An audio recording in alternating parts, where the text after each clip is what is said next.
नमस्कार। आज मैं आपके लिए पंचांग लेके आया हूं और हम पंचांग देखना सीखेंगे। सबसे पहले तो हमें ये पता होना चाहिए कि हम पंचांग को कैसे देखें। आज जो मैं आपसे चर्चा करूंगा ये बिल्कुल ही बेसिक चर्चा करूंगा, यानी कि ज्योतिष में जिनको रुचि है वे सभी लोग आखिर पंचांग को कैसे देखें और इसमें से क्या जानकारी हमें कैसे मिलेगी। मैं सिर्फ इस बात के ऊपर चर्चा करूंगा। देखिए, बहुत ही बेसिक, इसमें ये मान के चलिए जीरो लेवल के ऊपर अगर हम ज्योतिष की जानकारी जानना शुरू करें या ज्योतिष का ज्ञान लेना शुरू करें तो सबसे पहला चीज है पंचांग को हम देखें कैसे और पंचांग में हमें क्या जानकारी मिलती है, क्या हम देख सकते हैं। पंचांग अर्थात 5 अंक, ज्योतिष के 5 अंक की हमें इसमें जानकारी मिलती है। कौन कौन से 5 अंक की जानकारी हमें मिलती है? सबसे पहले हम अगर बात करें तिथि, दूसरे नंबर पे वार, तीसरे नंबर पे नक्षत्र, चौथे नंबर पे योग और 5वें नंबर पे करण। ये हमें 5 इन अंगों की इस पंचांग से हमें जानकारी मिलती है। अब रही बात कि पंचांग हम कैसे देख सकते हैं और इसको कैसे देखना है, इसके बारे में अब मैं आपसे चर्चा करूंगा। सबसे पहले तो महीने की जानकारी। कौन सा माह? चैत्र शुक्ल पक्ष। देखिए, हर एक माह को 2 पक्षों में बांटा गया है और पहला पक्ष जो है जिससे शुरू होता है कोई भी नया साल जो शुरू होता है वो शुक्ल पक्ष है। चैत्र शुक्ल पक्ष के 15 दिन। ये जो 15 दिन हैं ये आपको जो दिए हुए हैं प्रतिपदा यानी कि प्रथमा तिथि से लेके पूर्णिमा तिथि तक का जो काल है ये 15 दिन, ये शुक्ल पक्ष का पीरियड इसमें दिया है। अब आप देखिए, अगर हम इस साल की बात करें कि अभी संवत कौन सा है? संवत 2081, ये विक्रम संवत है। सन कौन सा है? सन 2024। और अगर हम इंग्लिश कैलेंडर से कंपेयर करें तो हम पाएंगे कि 9 अप्रैल से लेके 23 अप्रैल तक के ये 15 दिन है जिनकी हमें यहाँ पे जानकारी दी गई है। कौन सी जानकारी दी गई है? देखिए, 9 अगर हम बात करें, यहाँ आपको इंग्लिश की तारीख दे रखी है। 9, 10, 11, 12 करते हुए टोटल 23 तारीख तक की आपको यहाँ दे रखी है। इसके आगे की जो है कॉलम, इसमें आपको तिथि मिल रही है कि 9 तारीख को तिथि क्या है। उसके आगे वार मिल रहा है, वार, और ये कहा जाए कि इससे अगले कॉलम में जो है आपको समय दे रखा है 20:30, यानी कि रात्रि के 8:30 तक प्रतिपदा तिथि है। इसके आगे आपको नक्षत्र दे रखा है। नक्षत्र कितने बजे से कितने बजे तक है ये आपको घंटा मिनट दे रखा है। उसके आगे आपको योग दे रखा है, कौन सा योग है और ये योग कितने बजे से लेके कितने बजे तक है। देखिए, ज्योतिष में हम जो भारतीय ज्योतिष की बात करते हैं, हमारे ज्योतिष में टोटल 28 योग हैं।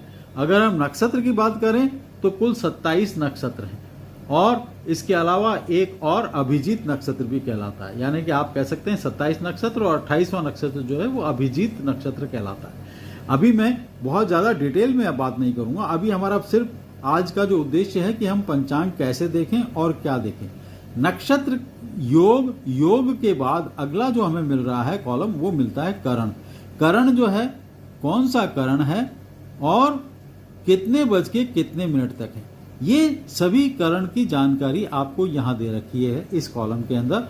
और ये करण कितने बज के कितने मिनट तक रहेगा ये जानकारी भी आपको दे रखी है। उसके आगे देखिए, आपको दिनमान यानी कि दिन का मान आपको यहाँ दे रखा है। दिनमान किसको कहते हैं हम? देखिए कि सूर्य उदय, ये आपको इसके आगे वाले कॉलम में जो दे रखा है जोधपुर स्टैंडर्ड घंटा मिनट, यानी कि ये जो सभी समय सूर्योदय का जो समय ले रखा है ये जोधपुर शहर के लिए लिया है। और हर एक पंचांग वो किसी एक स्थान के समय को स्टैंडर्ड लेके चलता है।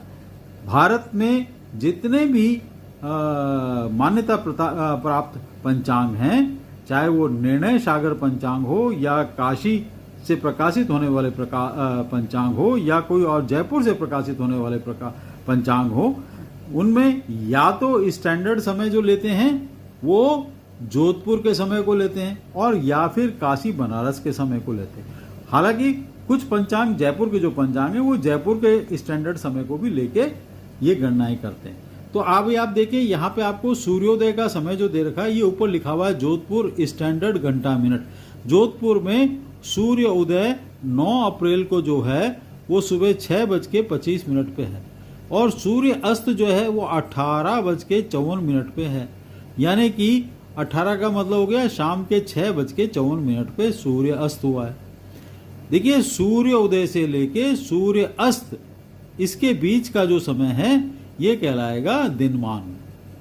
इसके बाद देखिए आप चंद्र प्रवेश, चंद्रमा जो है वो एक के बाद एक राशि में, एक राशि को छोड़ के दूसरी राशि के अंदर प्रवेश करता है।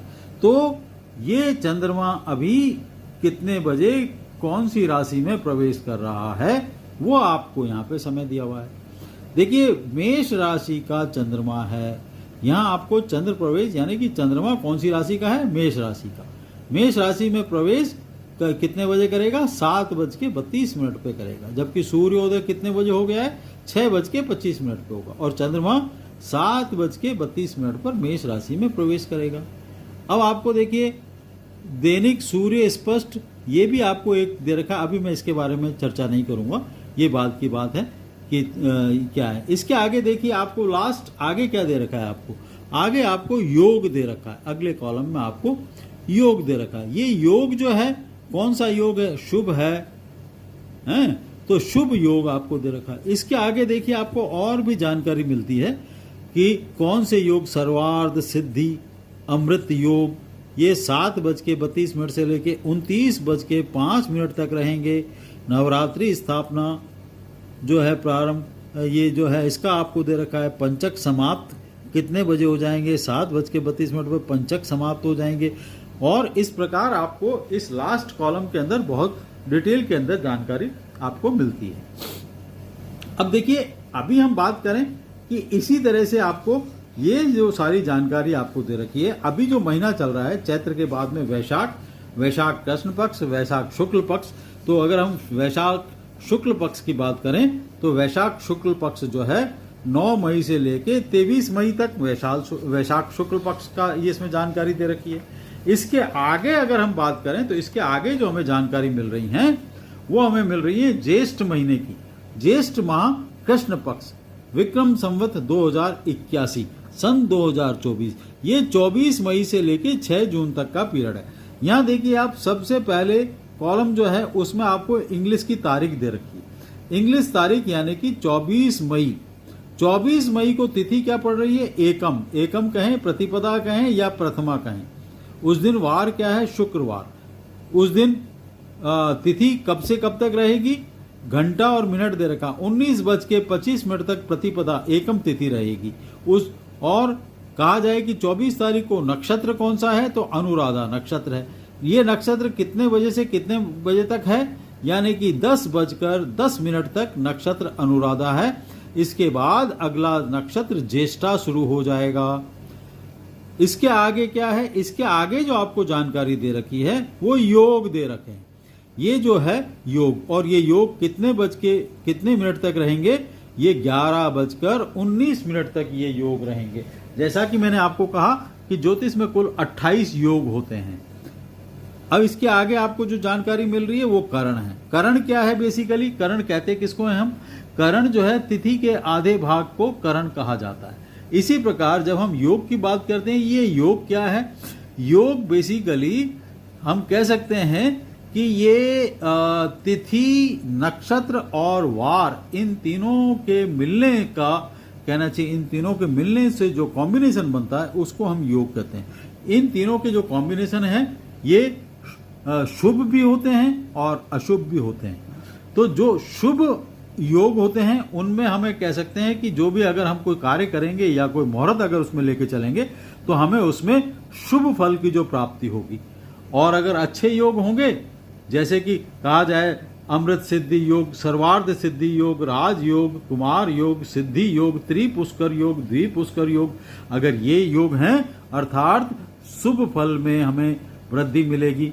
शुभ फल जो है त्रिपुष्कर योग यानी कि 3 गुना शुभ फल मिलने के योग होते हैं। द्विपुष्कर योग अर्थात दुगना शुभ फल मिलने के योग होते हैं। इसी प्रकार से यहाँ हमें इन सब के बारे में जानकारी मिल रही है। अब आप देखिए आज की मैं बात करूं, आज तारीख क्या है, आज मंगलवार है 28 मई पंचमी तिथि है और पंचमी तिथि मंगलवार कब तक रहेगी, तो इसके अगले मंगलवार को पंचमी तिथि कब तक है, तो ये मेरे को सबसे पहले ये जो कॉलम मिल रहा है यहाँ घंटा और मिनट दे रखा है सबसे पहले कॉलम में, यानी कि पंचमी जो रहेगी 15:23 तक रहेगी। 15 कैसे बजेंगे, दिन के 12 बजेंगे, 12 बजने के बाद 3 घंटे और गिने हम, यानी कि दिन के 3:23 तक पंचमी तिथि रहेगी। उसके बाद षष्ठी तिथि लग जाएगी, अर्थात कि पहले कॉलम में आपको जो जानकारी मिल रही है ना, ये आपको तिथि की मिल रही है।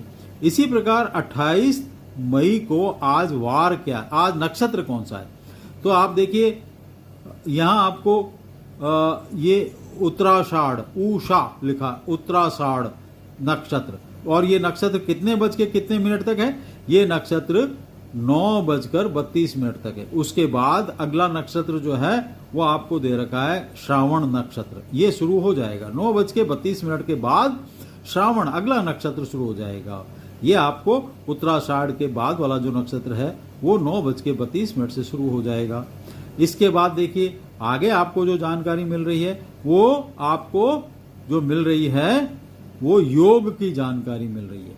ये योग आपको जो ब्रह्म योग, ये कब से कब तक है, ये 26:04 तक है। करण कौन सा है, तैतिल करण है, तय लिखा हुआ है, तैतिल करण है। ये आपको कब से कब तक है, 15:23 तक है।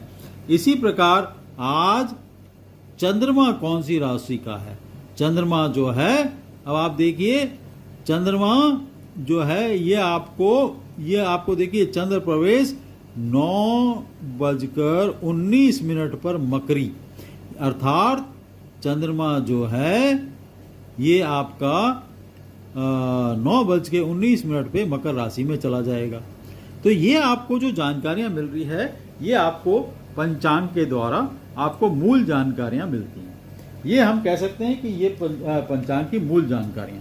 इसके अलावा पंचांग में हम क्या देखते हैं, इसके अलावा भी हम पंचांग के अंदर कुछ और बेसिक बातें हम देखते हैं, जिसको एक तो हम कहते हैं चौगड़िया।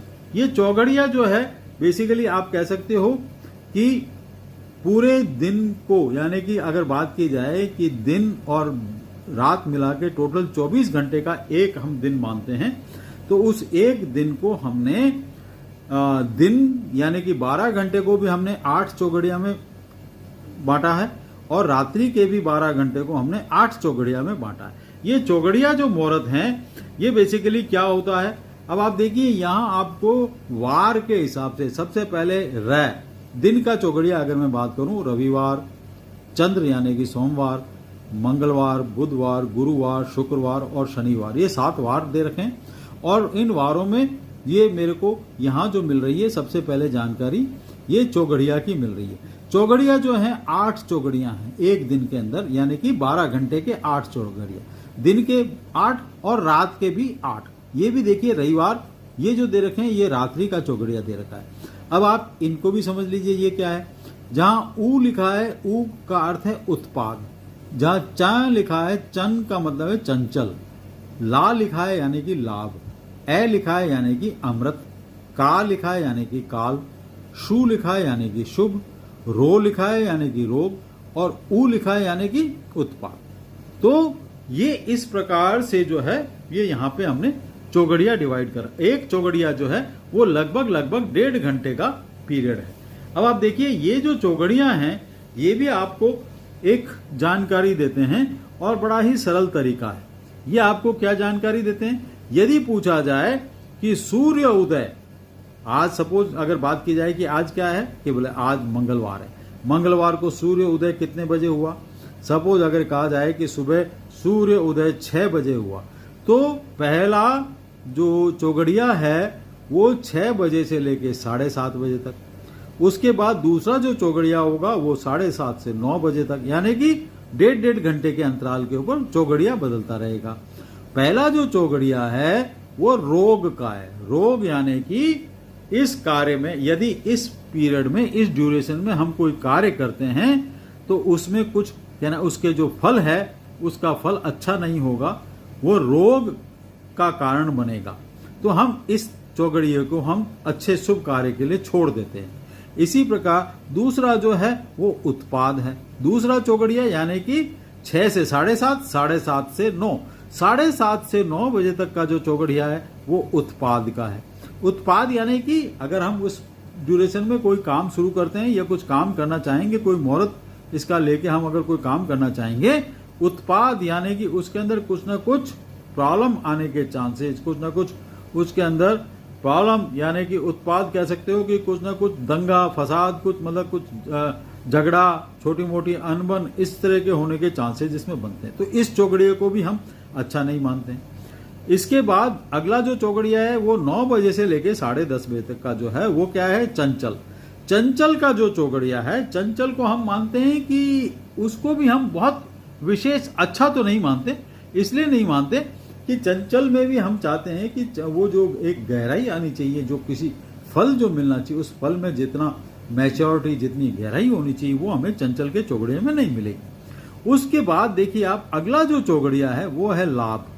लाभ का चौगड़िया, ये सबसे बढ़िया चौगड़िया। अगर हम कोई बिजनेस करना चाहें, कोई मुहूर्त लेना चाहें कि साहब आज मुझे मोटरसाइकिल खरीदनी है, आज मुझे कोई शुभ काम करना है, तो मैं कब करूं, कितने बजे करूं, तो मैं लाभ का चौगड़िया देखूंगा। लाभ के चौगड़िया में मुझे उस कार्य को करने में लाभ मिलेगा। आज अगर मैं कोई चीज खरीदने जा रहा हूं तो कौन से चौगड़िया में खरीदूं, लाभ में खरीदूंगा, अमृत में खरीद लूंगा, अमृत में भी मुझे शुभ फल मिलेगा। उसके बाद का जो चौगड़िया है वो है काल। काल का चौगड़िया भी शुभ नहीं है। काल तो हमारे लिए उसको हम अशुभ मानते हैं, यानी कि इस पीरियड में, ये जो 1.5 घंटे का पीरियड है, उसमें हम कोई भी ऐसा कार्य नहीं करेंगे, इसका जो फल होगा वो हमारे लिए लाभदायक नहीं होगा। अतः इसके बाद का चौगड़िया जो है वो कौन सा है, वो शुभ का है। ये चौगड़िया बहुत बढ़िया है, यानी कि इसके बाद के 1.5 घंटे ये कोई भी जो फल आएगा वो शुभ फल आएगा हमारे पास। और उसके बाद जो अंतिम जो चौगड़िया मिल रहा है वो पुनः रोग का मिल रहा है। ये रोग का चौगड़िया भी हम छोड़ देंगे। अर्थात ये चौगड़िया की जानकारी जिस प्रकार हमें यहाँ पर दिन के चौगड़िया मिलते हैं, उसी तरह हमें रात के भी चौगड़िया मिलते हैं। तो ये दिन और रात के चौगड़िया की जानकारी हमें यहाँ पर जो इसे पंचांग से मिलती है। तो साथियों, आज जो मेरा उद्देश्य है वो सिर्फ ये बताने के लिए है कि यदि आप पंचांग देखना शुरू करें, सबसे पहले पंचांग को समझना शुरू करें, तो उसको आप कैसे करेंगे। देखिए, कोई भी वर्ष जब नया पंचांग शुरू होता है तो चैत्र माह से शुरू होता है, और चैत्र शुक्ल पक्ष यानी कि शुक्ल पक्ष की प्रथमा तिथि, इसको हम चैत्र नवरात्रि भी कहते हैं। और चैत्र नवरात्रि में आप ये देखिए, यहाँ आपको तिथि का यहाँ पे वर्णन मिल रहा है। जो जो तिथि है उसके साथ में इंग्लिश की उसकी डेट क्या है, ये भी यहाँ वर्णन मिल रहा है। तो सबसे पहले तो आज का जो मेरा ये विषय था, आज मैं जो आपसे बात कर रहा हूँ कि हम पंचांग कैसे देखें। सबसे पहले आपको ये जानकारी होनी चाहिए कि पंचांग से आप तिथि कैसे देखें, ये तिथि कितने बज के कितने मिनट तक है। देखिए, ये सारी बातें सूर्य उदय के समय से आधारित हैं। हम यहाँ घंटा और मिनट जो दे रहे हैं, ये आपको समय मिल रहा है, ये आपको जोधपुर का स्टैंडर्ड समय मिल रहा है। आपको आपके जिस जगह स्थान के लिए आप पंचांग देखना चाहते हैं उसके समय में इसको कन्वर्ट करना पड़ता है, जिसको हम कहते हैं लोकल टाइम। यानी कि स्टैंडर्ड टाइम जो पंचांग में दे रखा है उससे लोकल टाइम थोड़ा भिन्न होगा, कुछ समय का अंतराल होगा, या तो उससे समय बाद का होगा या उससे पहले का होगा। तो ये जो टाइम जो दे रखा है, ये सब जोधपुर का जो समय दे रखा है, उसको हम हमारे स्थान के हिसाब से लोकल टाइम में कन्वर्ट कर लेते हैं। इस प्रकार से सबसे पहले ज्योतिष के 5 अंग अर्थात तिथि, अर्थात नक्षत्र, योग, करण और वार, इन 5 को देखना हम जब पंचांग से सीख लें, पंचांग को देखना हम जब सीख लें, तब उसके आगे फिर हम दूसरे चैप्टर की बात करेंगे। आज मैं इतनी ही बात करूंगा। क्यों? सबसे पहला जो आपका ये अध्याय है कि पंचांग कैसे देखें, इसमें अब मैं आपसे एक अनुरोध करूंगा, यदि आपको ज्योतिष में आपकी रुचि है और आप अभी पंचांग देखने में असमर्थ हैं, तो सबसे पहला काम कीजिए, मेरी इस वीडियो को देखने के बाद आप एक पंचांग लीजिए, उस पंचांग को खोलिए और सबसे पहला महीना चैत्र शुक्ल पक्ष संवत 2081 सन 2024, उसके लिए किसी भी तारीख को लेके और उसके हिसाब से कि कौन सा नक्षत्र है, चंद्रमा कौन सी राशि का है, चंद्रमा आपको सबसे लास्ट में दे रखा है कि कौन सी राशि का चंद्रमा कितने बजे प्रवेश कर रहा है, कब तक चंद्रमा है, ये सारी आपको जानकारी इसमें मिल रही। तो आप सबसे पहले ये जानकारी लीजिए और उसके बाद अगली वीडियो में हम और चर्चा करेंगे कि इसके बाद आगे हमें क्या जानकारी लेनी चाहिए, कैसे हम बात करेंगे। देखिए साथियों, सबसे इंपॉर्टेंट चीज जो है पंचांग देखना। आपको पंचांग देखना जब आ जाएगा तो उसके बाद ही हम कुंडली के बारे में चर्चा करेंगे। क्यों? कुंडली निकालने के लिए सबसे इंपॉर्टेंट, सबसे पहली जो जानकारी हमें चाहिए वो होता है लग्न। अब ये लग्न क्या होता है, ये सारी चर्चा मैं आज नहीं करूंगा, अगली मेरी वीडियो के अंदर मैं आपसे चर्चा करूंगा कि कैसे हम लग्न निकालेंगे और कैसे हम इस पंचांग से देख के लग्न तय करेंगे और उसके हिसाब से हम कुंडली बनाएंगे। तो नमस्कार, आप सबको मेरा बहुत बहुत नमस्कार। अगली वीडियो में मैं फिर आपके लिए हाजिर होऊंगा और कैसे हम पंचांग देखें, कैसे हम कुंडली देखें, कैसे हम कुंडली बनाएं, इन सब बातों के ऊपर हम अगली वीडियो के अंदर और जानकारी लेंगे। तब तक के लिए धन्यवाद, नमस्कार।